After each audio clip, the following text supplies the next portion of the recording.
Olá, boa tarde. Agora são 4h39. Este é o Justiça Agora. Hoje é quarta-feira, dia de sessão plenária no Supremo Tribunal Federal. Quem tem as informações ao vivo é a repórter Carla Lucena. Oi, Carla. Boa tarde. Quais são os destaques de hoje?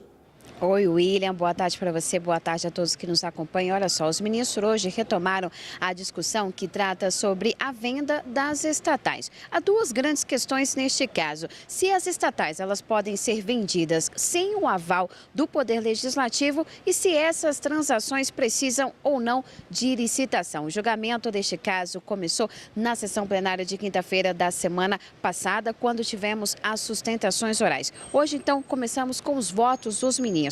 O primeiro a votar foi o ministro Ricardo Lewandowski. Ele é o relator, então, de 4 ações que tratam sobre este caso. Inicialmente, os ministros estão julgando se referendo uma liminar que foi concedida pelo ministro em junho do ano passado. Nessa liminar, o ministro Lewandowski disse que é proibida a venda das estatais sem o aval do Poder Legislativo e ainda sem licitação. Na sessão de hoje, então, ele manteve esse mesmo posicionamento. Explicou que essa decisão do ano passado não foi para coibir privatizações que acabaram sim sendo feitas por todo o país, mas sim para dizer que há necessidade de aval do Congresso e de licitação. Vamos ver um trecho do voto dele.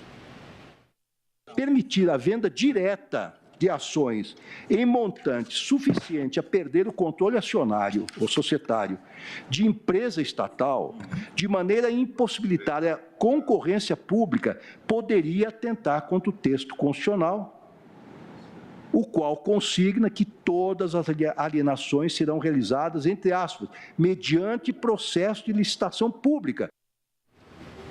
Em seguida, votou o ministro Alexandre de Moraes. Ele divergiu do relator. Para o ministro Alexandre de Moraes, há necessidade apenas de uma lei específica criando e regulamentando a venda das estatais, ou seja, que ele chamou de empresa-mãe. Já para as subsidiárias, empresas que são ligadas a essas empresas-mãe, não há necessidade de lei autorizando essa venda, ou seja, que teria então um tratamento diferenciado para as subsidiárias. Na volta do intervalo, expectativa então de voto dos demais ministros, começando pelo ministro Edson Fachin. E a cobertura completa da sessão de hoje você acompanha no Jornal da Justiça, segunda edição. E agora eu volto com você, William.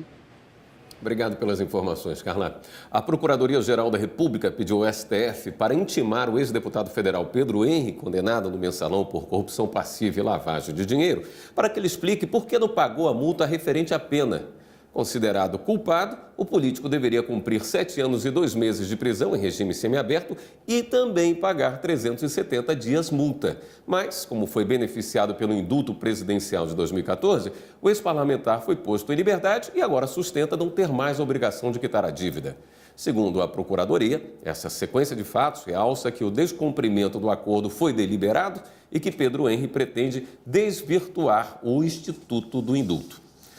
O Ministério Público do Rio de Janeiro denunciou à Justiça o senador Romário. Ele teria tentado enganar autoridades que apuravam o acidente de carro em que ele se envolveu em dezembro de 2017. Segundo o promotor Márcio Almeida Ribeiro da Silva, Romário teria mentido sobre quem dirigia o veículo em que ele e o amigo Marcelo Wagner estavam quando atingiu e feriu um motociclista na Barra da Tijuca, zona oeste do Rio. Na época, Romário estava com a habilitação suspensa e não podia dirigir. Ele disse que quem dirigia era o amigo, mas testemunhas relataram que quem estava ao volante era o senador e não Marcelo. Uma audiência sobre o caso está prevista para a próxima semana. A ação contra Romário foi proposta em março com base em crimes previstos no Código de Trânsito Brasileiro e, se condenado, ele pode ter que cumprir pena de detenção de 6 meses a 1 ano ou pagamento de multa. O Justiça Agora termina aqui. Nos encontramos logo mais no Jornal da Justiça, segunda edição. Até lá.